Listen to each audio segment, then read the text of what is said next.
I grow on trees at elevations from sea level to 1,600 feet. Growing on trees makes me an epiphyte. I grow at elevations from sea level. I grow at elevations of 500 to 6,000 feet in evergreen, lowland, and primary montane forests. Growing on trees makes me an epiphyte.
Of orchids and all about people and how we connect.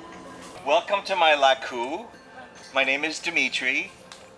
The name means dedicated to, devoted to, or follower of the goddess Demeter, the Olympian goddess of agriculture and the harvest that watches over our crops, our grain, and our plants and our fertility. So for now, forget the Dimi and remember the tree, because we are going to go on an orchid and tree adventure. Here, the tree that is hugging us and that sprouted here just a few years ago, really, is a kwai mok. It is visiting us. It traveled all the way from China somehow. I didn't plant it, but it just appeared, as many things appear here in Coconut Grove. Right in front of it is a tree that was here when I first moved here, and it is obviously a royal palm, and you can see it towering over all the other trees in the yard. But I just watched them grow in my yard. And this tree back here behind us is a Florida native live oak. And I planted this tree about 25 years ago. So they grow very fast, and they are natives, and we're going to meet a lot of them on our journey together today. The oldest live oak is about 2,000 years old, and it's called the Pachenga, and it lives in Temecula, California.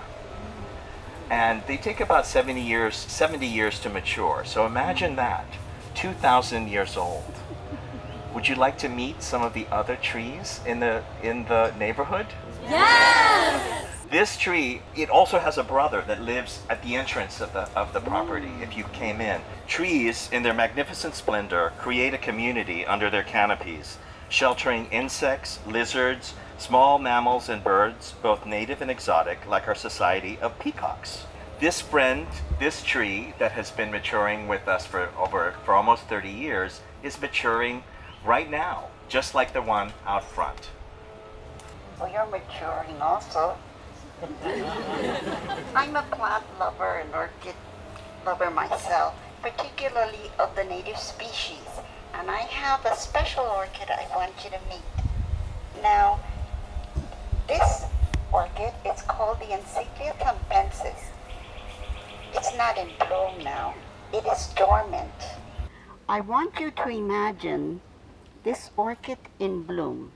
It has the most magnificent clusters of butterfly-like flowers, sprinkled with gold and scented with honey. I want you to imagine that when you walk through these wonderful gardens, that you are part of this garden. And we are going to imagine that this flower, when it is in bloom, can actually inspire you through music and dance.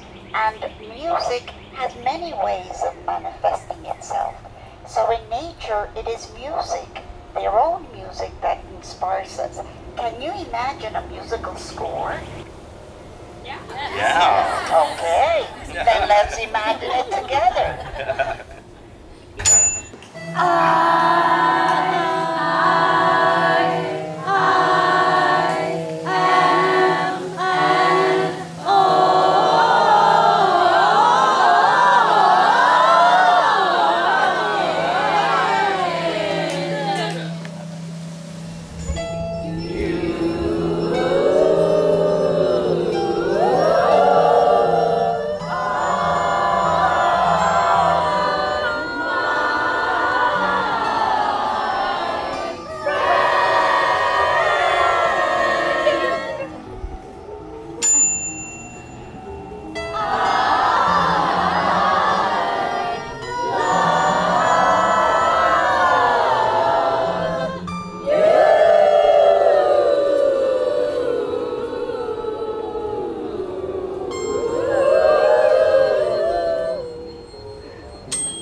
Shall we travel and explore the neighborhood? Yes! Okay, follow me!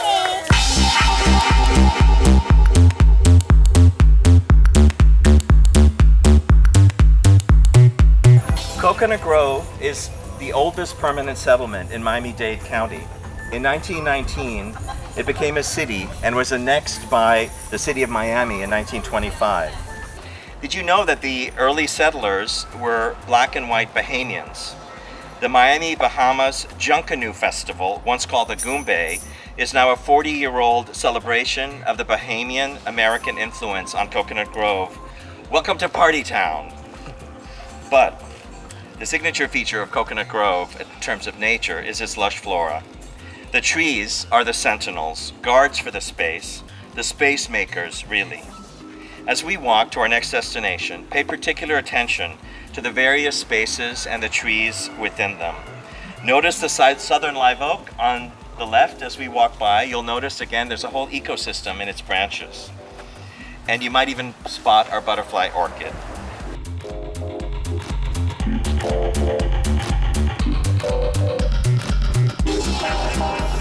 We are on Overbrook Street, and this street demarcates a special line in Miami's geography.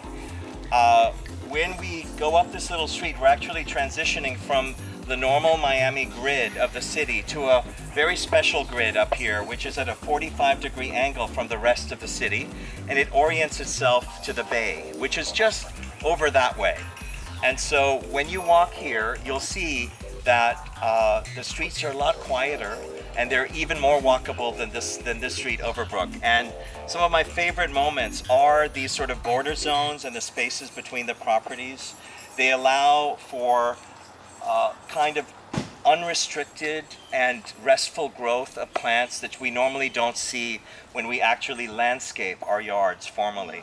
And this is one of my favorite things. And this passage right here is a perfect example. As you walk, look to your right and look at all of the varieties of plants just on this one hedge over here. Is this for real or am I imagining it? Is this the Avatar tree from the movie Avatar?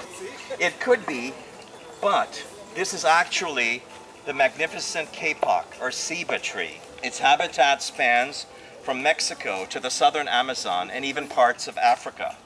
It is the giant of the rainforest, reaching up to 200 feet in the sky, towering over the rest of the vegetation.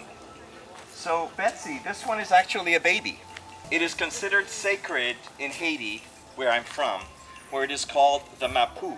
They bloom with pink flowers resting in cotton-like fibers. The Mayans believe a great kapok stood at the Earth's center. Maybe that's why some call it the tree of life, Betsy. What a delightful immigrant.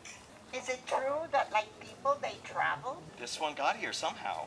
But now we have to honor the tree and offer it the orchid. We're also going to have one of our orchids pay tribute to the tree. So will our Encyclia Campensis dancers.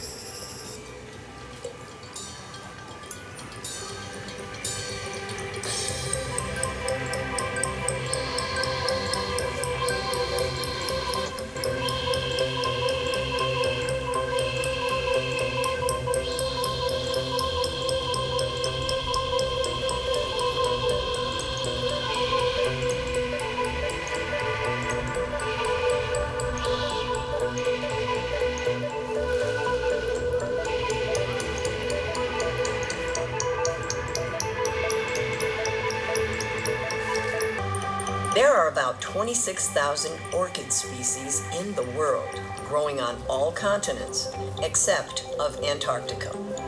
In Florida, we have about 106 native orchid species. Orchids are the largest of all the flowering plant families. What's fascinating is that their seeds are extremely small, the size and weight of a dust speck. A single seed pod can hold around 3 million seeds. 3 million seeds! That's a lot of seeds. Small in size and light in weight, the orchid seeds can travel over large distances. It is thought that the orchids arrived in Florida, sliding on wind during the hurricane storms from the northern South America and the Caribbean. The incredible lightness and mobility of the seeds also means that they lack any food reserve. Therefore, the seeds must land on a particular surface that hosts a mycorrhizal fungus. This fungus then helps the seed to germinate and feed it. Intriguing! Only a small percentage of seeds will find their fungus match and survive. The Orchids are therefore rare and special. They deserve our admiration and care.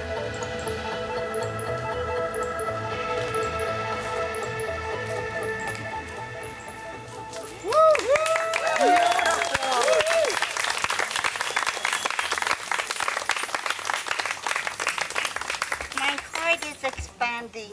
Thank you that you are here with us while we offer this tree, this wonderful orchid, only symbolically. And, you know, I'm wondering, do we have any more names of orchids other than the epiphyte? Yes, we do. Yes, we do. Can you tell us, please? Yes, we can. What are they?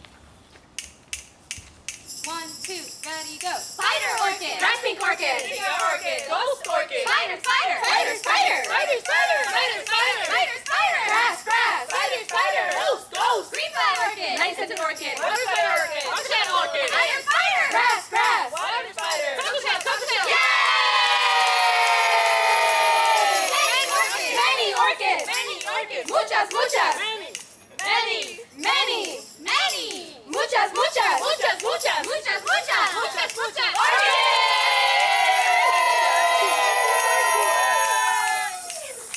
Yes! Your Someone was so excited up there. Yeah. Your voices and your spirit give me so much joy. And it's a party. So where do we go next, Dimitry? Indeed, Betsy, we have one more stop. Follow me.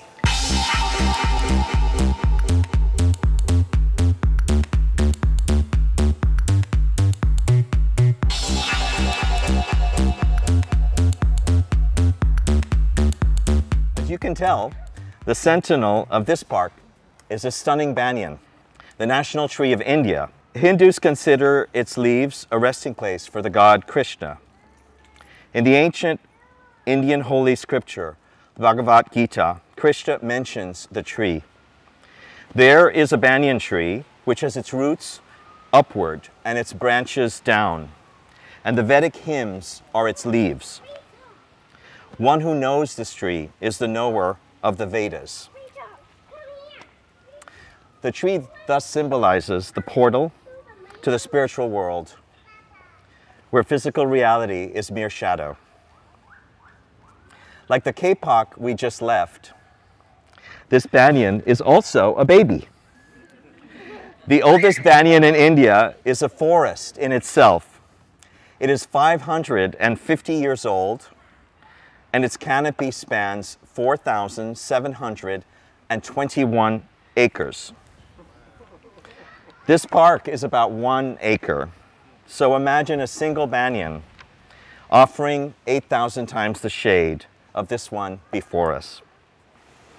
You know, the connection between this physical world and the spiritual world is understood through nature and these trees.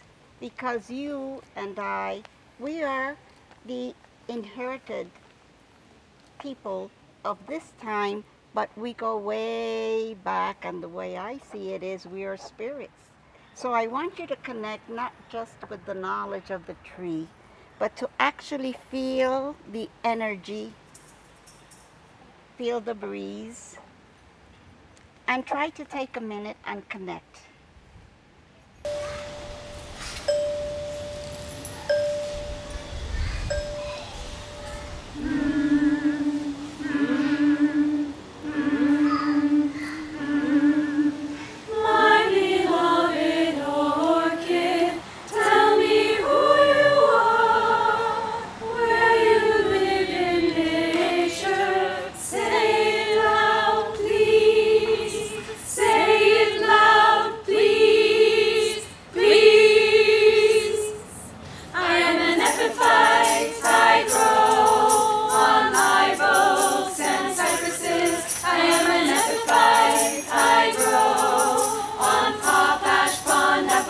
Trees. I am an epiphyte, I grow on live oaks and cypresses. I am an epiphyte, I grow.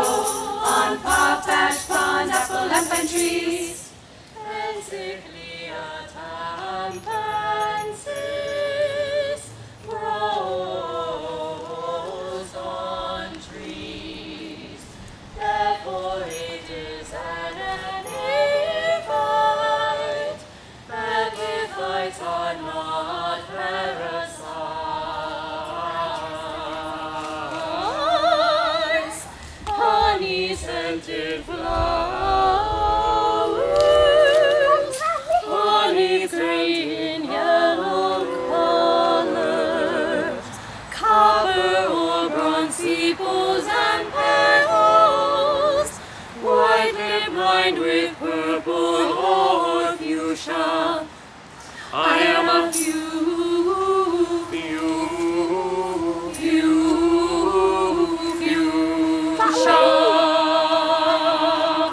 I am an epiphyte. I grow on live oaks and cypresses. I am an epiphyte. I grow on potash, pond, apple, and pine trees. I am an epiphyte. I grow on live oaks and cypresses. I am an epiphyte. I grow on potash, pond, apple, and pine trees. I am an epiphyte. I grow on live oaks and cypresses. I am an epiphyte. I grow on potash, pond, apple, and pine trees. Potash, pond, apple, and pine trees. And pine trees. And pine trees.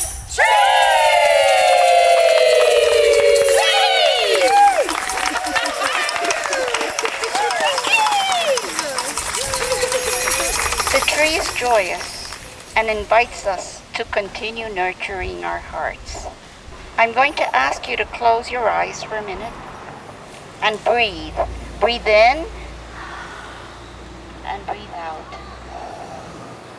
Because our breaths are really the one thing that connects us to life, just like the trees and just like the orchids. This afternoon, our breaths have been filling the chambers of our imagination. The moment that we spend cultivating our imagination is a wonderful moment of growth. And we had shared with friends without really knowing each other. We have made this connection. And so I want to thank you for this experience and encounter today. And now, it's time to head back. So, gently wake yourselves up and stretch yourself and begin another part of this journey for today.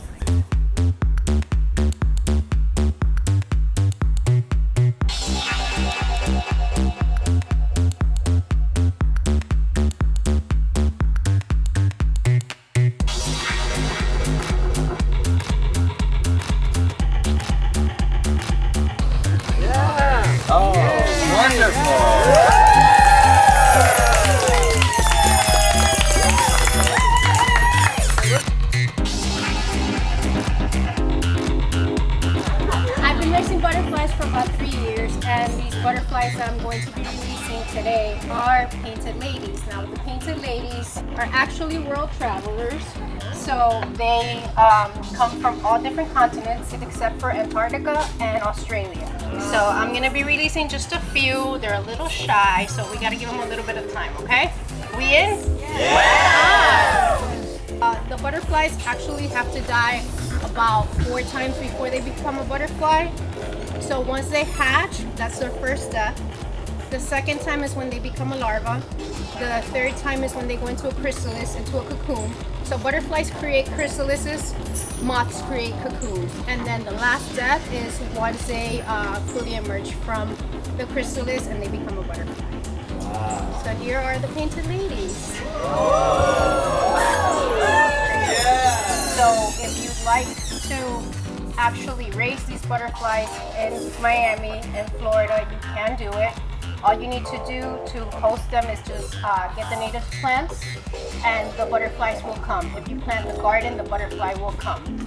All of the butterflies I've released have always come back and drop out their eggs in my garden. So I've had different generations of the same butterflies through the whole cycle.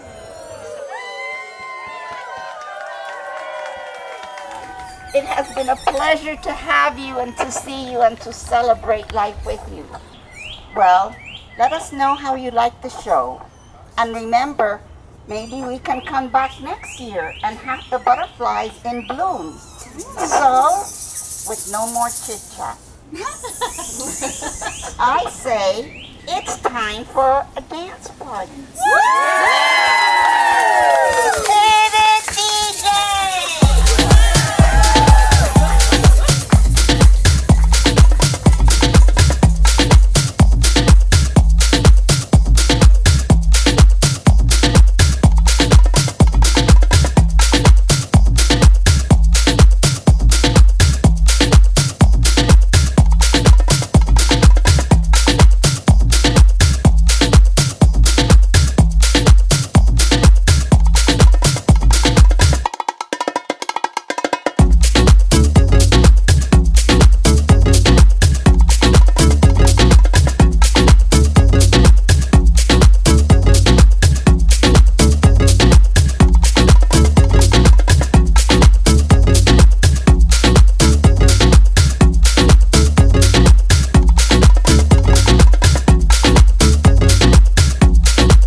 Muita cena vai rolar.